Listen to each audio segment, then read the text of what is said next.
قربانی کی عبادت سے. جس مقصد کے تحت اللہ تعالیٰ نے قربانی فرض کی تھی، آج اسی کے بالکل الٹ کہنے والے کہہ رہے صاحب یہ قربانی کیا ہے؟ یہ معاذ اللہ یہ قربانی تو خامخواہ رکھ دی گئی ہے، یہ تو لاکھوں روپیہ خون کی شکل میں نالیوں میں بہہ جاتا ہے، معاشی اعتبار سے نقصان دہ ہے، اتنے جانور کٹ جاتے ہیں اور معاشی فلاں نقصان واقع ہوتے ہیں، لہذا یہ قربانی کرنے کے بجائے جو کتنے غریب ہیں کہ جو بھوک سے بلبلا رہے ہیں، قربانی کر کے گوشت تقسیم کرنے کے بجائے وہی روپیہ اگر کسی غریب کو انعام دے دیا جائے ہدیہ میں تو اس کی ضرورت پوری ہو جائے. یہ پروپیگنڈا اتنی کثرت سے کیا جا رہا ہے کہ پہلے ایک زمانے میں ایک مخصوص حلقہ تھا جو یہ باتیں کہتا تھا، لیکن اب یہ حالت ہو گئی ہے کہ شاید کوئی دن خالی جاتا ہو آج کل جس میں 2-4 افراد کم از کم یہ بات نہ پوچھ لیتے ہوں مجھ سے کہ صاحب یہ ہمارے عزیزوں میں بہت سے لوگ بہت غریب ہیں، لہذا ان کو اگر ہم دے دیں اور قربانی نہ کریں تو کیا حرج. اتنا پروپیگنڈا اس کا کیا گیا. تو ارے بھائی ہر عبادت کا ایک موقع ہے، ہر عبادت کا ایک محل ہے. کوئی شخص یہ سوچے کہ صاحب نماز نہ پڑھوں غریب کی مدد کر دوں تو یہ اس سے نماز کا فریضہ ادا نہیں ہو سکتا. غریب کی مدد کرنا اپنی جگہ اجر و ثواب، لیکن جو دوسرے فرائض ہیں وہ اپنی جگہ واجب ہے. یہ قربانی کے بارے میں یہ پروپیگنڈا جو کیا گیا کہ یہ عقل کے خلاف ہے، یہ معاشی بدحالی کا موجب ہے اور یہ معاشی اعتبار سے اس کا کوئی جواز نہیں، یہ در حقیقت قربانی کی ساری روح اور قربانی کے سارے فلسفے کی نفی. ارے قربانی تو مشروع کی ہی اس لیے گئی تھی کہ تمہاری عقل میں آ رہا ہو کہ نہ آ رہا ہو، تمہاری سمجھ میں آ رہا ہو کہ نہ آ رہا ہو، یہ کام کرو اس لیے کہ ہم نے کہا، ہم جو کہیں اس کے اوپر عمل کر کے دکھاؤ. یہ ہے قربانی کی اصل روح. اور جب تک یہ بات انسان میں پیدا نہیں ہو جاتی، یاد رکھو کبھی جب تک انسان میں یہ اتباع پیدا نہیں ہو جاتی انسان بن نہیں سکتا.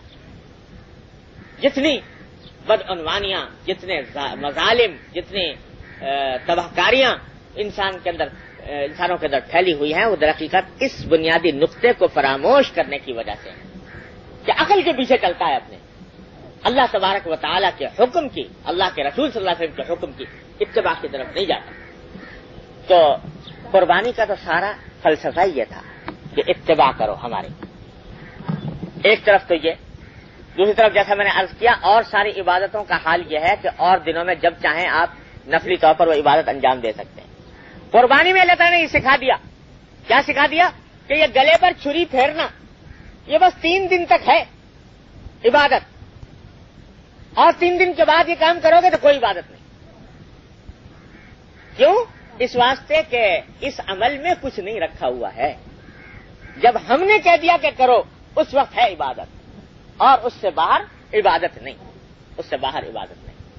یہی نقطہ کاش کہ ہماری سمجھ میں آ جائے تو سارا دین کی صحیح فہم اللہ کے فضل سے حاصل ہو جائے. دین کی سارا نقطہ محور یہ ہے کہ دین نام ہے اتباع. جس چیز میں اللہ تبارک و تعالیٰ کا حکم آ گیا وہ مانو، اس پر عمل کرو، جہاں نہیں آیا اس میں کچھ نہیں. یہی امتیاز ہے بدعت اور سنت کے درمیان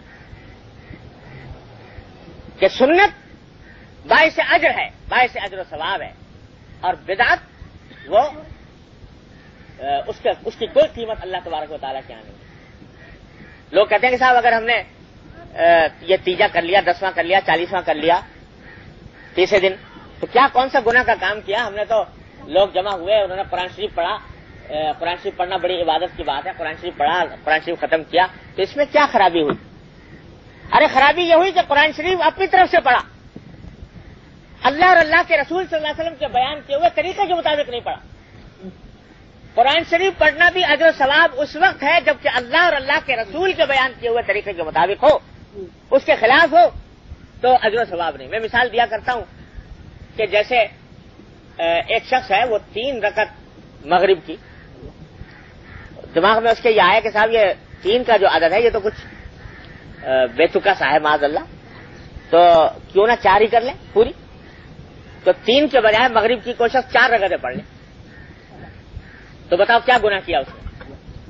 کوئی شراب پی، کوئی چوری کی، کوئی ڈاکہ ڈالا، کوئی کسی کے کوئی گناہ کبیرہ کا ارتکاب کیا، ارے بھائی ایک رکعت زیادہ پڑھی، قرآن زیادہ پڑھا، رکوع زیادہ کیا، 2 سجدے زیادہ کیے، اللہ کا نام زیادہ لیا، تو کیا گناہ کیا اس نے؟ لیکن یہ چوتھی رکعت جو اس نے پڑھی، یا نہ صرف یہ کہ یہ کوئی اجر و ثواب کا موجب نہیں، بلکہ یہ 3 کو بھی لے ڈوبے گی، یہ 3 بھی کو بھی خراب کرے گی. کیوں؟ اس واسطے کہ اللہ کے بتائے ہوئے طریقے کے مطابق نہیں، اللہ کے رسول صلی اللہ علیہ وسلم کے بتائے ہوئے طریقے کے مطابق نہیں. یہی بات ہے، یہی فرق ہے سنت میں اور بدعت. جو بتایا ہوا طریقہ ہے وہ سنت، اور جو اس سے باہر ہے، اپنی طرف سے گھڑ لیا گیا ہے، وہ بدعت ہے. وہ دیکھنے میں چاہے کتنا خوشنما معلوم ہو، لیکن اس کا کوئی فائدہ نہیں، کوئی اجر و ثواب نہیں. پہلے بھی عرض کر چکا ہوں، لیکن بات بار بار یاد کرنے کی ہے. میرے والد ماجد قدس اللہ سرہ کے پاس ایک بزرگ آیا کرتے تھے، حضرت شاہ عبدالعزیز صاحب رحمۃ اللہ علیہ، دعا جو تبلیغی جماعت کے مشہور اکابر میں سے تھے، اور بڑے عجیب غریب بزرگ تھے. ایک دن انہوں نے آ کر ایک عجیب خواب بیان کیا والد صاحب سے. کہنے لگے کہ صاحب میں نے خواب عجیب دیکھا، رات خواب میں دیکھا میرے والد کو، اس وقت حضرت والد صاحب صلی اللہ علیہ وسلم حیات تھے. خواب میں دیکھا کہ آپ ایک بلیک بورڈ کے پاس کھڑے ہوئے ہیں، اور بلیک بورڈ کے پاس کھڑے ہو کر کچھ لوگ بیٹھے ہوئے ہیں، ان کو کچھ پڑھا رہے ہیں. تو بلیک بورڈ پر ایک کا ہنسا بنایا حضرت والد صاحب نے چاک سے. پوچھا لوگوں سے یہ کیا ہے؟ لوگوں نے کہا کہ یہ ایک کا ہنسا ہے.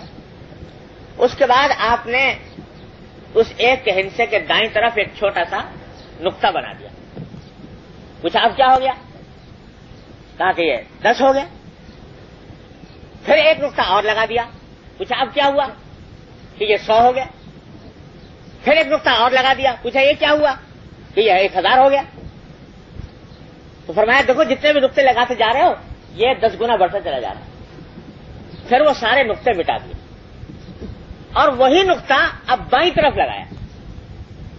پوچھا اب کیا ہوا؟ تو کسی کہا یہ 0.1 ہو گیا، 0.1 یعنی 10واں حصہ. کہا کہ اچھا دوسرا لگا دو. ایک اور لگا دیا تو معلوم ہوا کہ صاحب اب 0.01 ہو گیا، 0.01 یعنی 100واں حصہ ہو گیا. پھر ایک اور لگا دو تو معلوم ہوا کہ صاحب 0.001 ہو گیا یعنی 1000واں حصہ ہو گیا. کہا کہ دیکھو یہ 10 جو نقطے لگ رہے ہیں تو یہ 10 گنا کم کر رہے ہیں اس عدد کو. تو فرمایا کہ دائیں طرف جو نقطے لگ رہے ہیں یہ سنت ہے، اور بائیں طرف جو نقطے لگ رہے ہیں یہ بدعت ہے. ایک ہی نقطہ دیکھنے میں وہی نقطہ معلوم ہوتا ہے، لیکن دائیں طرف لگایا جا رہا ہے تو سنت ہے. اس واسطے کہ حضور نبی کریم سرور دو عالم صلی اللہ علیہ وسلم کے بتائے ہوئے طریقے کے مطابق. اور بائیں طرف لگایا جا رہا ہے تو بجائے اس کے کہ وہ اجر و ثواب کا موجب ہوتا ہے، یہ اور زیادہ اس کو گھٹا رہا ہے، انسان کے عمل کو ضائع کر رہا ہے. یہ فرق ہے سنت میں اور بدعت. تو سارا اصل میں بھائی دین کی حقیقت ہے، وہ نام ہے اتباع کا. جس وقت ہم نے جو کام کہہ دیا اس وقت وہ کام کرو تو باعث اجر. اس سے ہٹ کر کرو، اپنے دماغ سے سوچ کر کرو تو اس میں کوئی اجر و ثواب نہیں. ہم اپنے حضرت کی بات یاد آ گئی، ایک بڑی پیاری بات ارشاد فرمائی تھی. مشہور واقعہ سنا ہوگا آپ نے کہ حضرت صلی اللہ علیہ وسلم رات کو کبھی کبھی نکلا کرتے تھے صحابہ کرام کو دیکھنے کے لیے. تو ایک مرتبہ نکلے، دیکھا تو صدیق اکبر رضی اللہ تعالیٰ عنہ تلاوت کر رہے ہیں بہت آہستہ آہستہ تہجد کی نماز میں، بہت آہستہ آواز میں تلاوت کر رہے ہیں. آگے بڑھے، حضرت فاروق اعظم رضی اللہ عنہ کو دیکھا کہ بڑی زور زور سے تلاوت کر رہے ہیں قرآن کریم. تشریف لے آئے. صبح کو جب فاروق حضرت صدیق اکبر آئے تو ان سے پوچھا کہ وہی ہم نے رات کو دیکھا آپ کو کہ آپ بہت آہستہ آہستہ تلاوت کر رہے تھے، تو اتنی آہستہ کیوں کر رہے تھے؟ تو کیا خوبصورت جملہ ارشاد فرمایا صدیق اکبر رضی اللہ عنہ نے. فرمایا کہ یا رسول اللہ اسمعت من ناجیت، میں جس سے مناجات کر رہا تھا اس کو سنا دیا میں نے.